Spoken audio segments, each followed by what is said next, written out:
ঘূর্ণিঝড়ে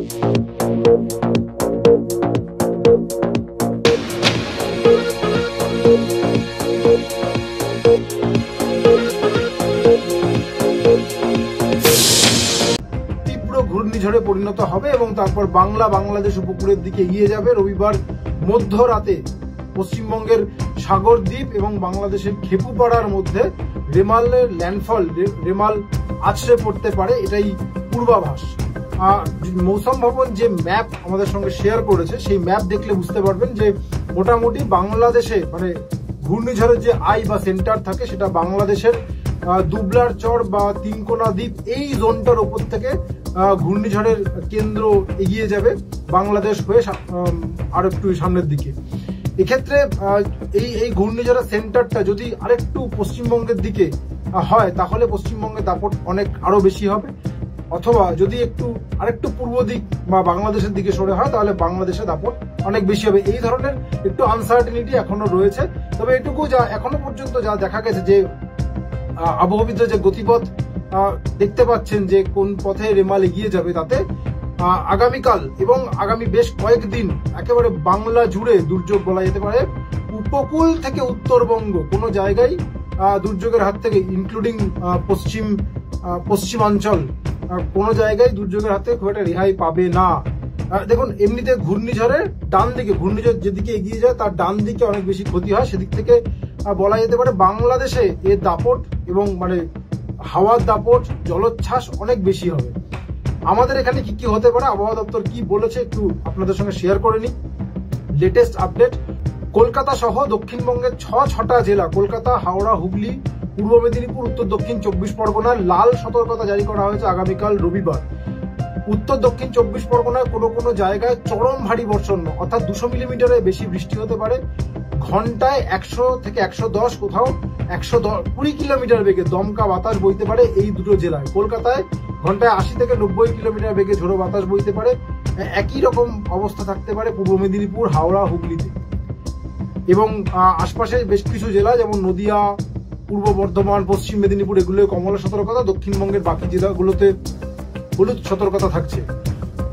এর পরের দিন অর্থাৎ সোমবার এই ঘূর্ণিঝড়টা যেহেতু বাংলার যে সীমান্ত তার সঙ্গে অলমোস্ট প্যারালালি বাংলাদেশের ভেতরে এগিয়ে যাবে, ফলে সোমবার দিন অনেক বেশি বৃষ্টি হবে।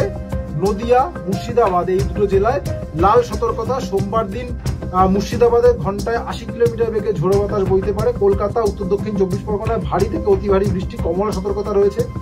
বীরভূম, পূর্ব বর্ধমান, হাওড়া, হুগলিতেও ভারী থেকে অতি ভারী বৃষ্টির সতর্কতা থাকছে সোমবার দিন এবং বাকি জেলাগুলোয় ভারী বৃষ্টির। সোমবার থেকে উত্তরবঙ্গেও বৃষ্টি বাড়বে। মালদা, 2 দিনাজপুরে ভারী থেকে অতি ভারী বৃষ্টির পূর্বাভাস থাকবে। কোচবিহার, জলপাইগুড়িতেও ভারী বৃষ্টির পূর্বাভাস। উত্তরবঙ্গের জেলাগুলোতেও দমকা বাতাস বইতে পারে। মঙ্গলবার যখন ঘূর্ণিঝড়টা প্রায় মেঘালয়ের কাছে, মানে অবশ্যই তখন আর ঘূর্ণিঝড় থাকবে না, তখন এটা শক্তি খোয়াতে প্রথমে গভীর নিম্নচাপ, তারপরে শুধু মামুলি নিম্নচাপে পরিণত হবে। কিন্তু সেই বঙ্গোপসাগর থেকে যেহেতু জলীয় বাষ্প টেনে উত্তরে পাহাড়ে পৌঁছে দেবে, সেখানে মেঘ তৈরি হয়ে বৃষ্টি নামবে। ফলে মঙ্গলবার দিন অনেক বেশি বৃষ্টি হবে উত্তরবঙ্গের জেলাগুলোতে। মঙ্গলবার দক্ষিণবঙ্গে কোনো সতর্কতা থাকছে না।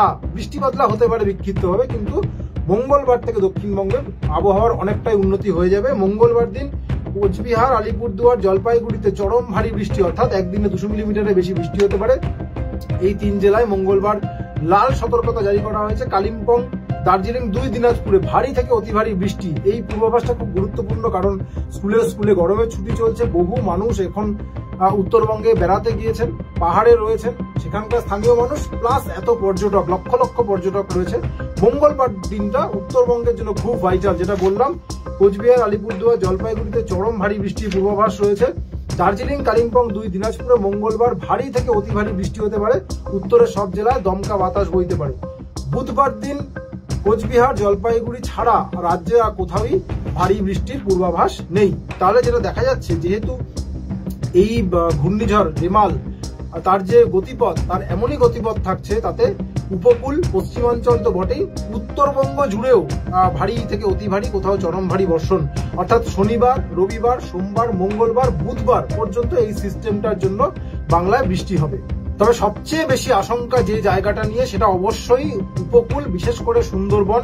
এমনিতে দেখুন ঘূর্ণিঝড় যখন ল্যান্ডফল হবে রবিবার, অনেক কাজের থেকে সবারই ছুটি, অলমোস্ট বাড়িতে থাকবেন, নিরাপদে থাকবেন। পাকা বাড়িতে থাকলে কারোরই খুব একটা চিন্তা হওয়ার কথা নয়। কিন্তু যারা উপকূলে থাকেন, যারা নিচু এলাকায় থাকেন, যেখানে সমুদ্রের জল ঢুকে পড়তে পারে, যেখানে ঝুপড়ি, গরিব মানুষজন কাঁচা বাড়িতে থাকেন, সেখানে বিরাট বিপদ।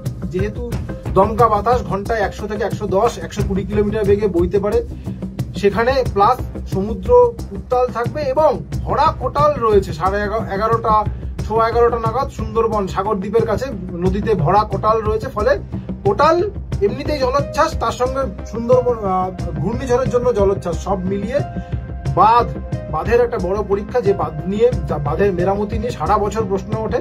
বাঁধ ভাঙলে বহু জায়গায় সম্পত্তির বিরাট ক্ষয়ক্ষতি হতে পারে। বহু ধানি জমিতে আবার নতুন করে নোনা জল ঢুকলে চাষ বহু বছরের জন্য বন্ধ হয়ে যেতে পারে, প্রাণহানি ঠেকানো যেতে পারে। তবেই যদি প্রশাসন কালকে অ্যাক্টিভ হয়ে সবাইকে ফ্লাড সেন্টারে সরিয়ে নিয়ে যেতে পারে এবং প্রত্যেকটা মানুষ যেন সময়ের মধ্যে ফ্লাড শেল্টারে চলে যান। তারপরে ঝড় কম বেশি হলো কোনো অসুবিধা নেই, সবাই কালকের দিনটা কিন্তু নিরাপদে থাকতে হবে। এখনো পর্যন্ত যা পূর্বাভাস সেটা কিন্তু মোটেই ভালো নয়। আপাতত এটুকুই, আতঙ্কিত হবেন না, কিন্তু সবাই অনুরোধ করছি সতর্ক। দুর্দান্ত শট, অবিশ্বাস্য অবিশ্বাস্য, যা দেখি নিজের চোখে বিশ্বাস করতে পারছি না। এক কথায় অনবদ্য। বোলার হতবাক হয়ে গেছেন, দর্শকরা চমকিত। ভারতীয় টিমের দুর্ধর্ষ পারফরমেন্স। ভারতের একটি অনবদ্য ইনিংস, ভারতের প্রতিটা ইনিংস দমদার। আরো একবার মোদী সরকার। थिक थिक है, स्मूद स्मूद है, कौन सा है ये दही? जितना टेस्टी है उतना हेल्दी है, सब कहे यही सही दही। ऐसे ही खाया या डिश पकाया, जो भी बनाया उसको पचाया, सबसे बेस्ट ये दही। हेल्दी, टेस्टी और थिक दही, अमूल मस्ती दही, हर घर में घुल जाए, हर दिल में जम जाए। सबसे बेस्ट ये दही।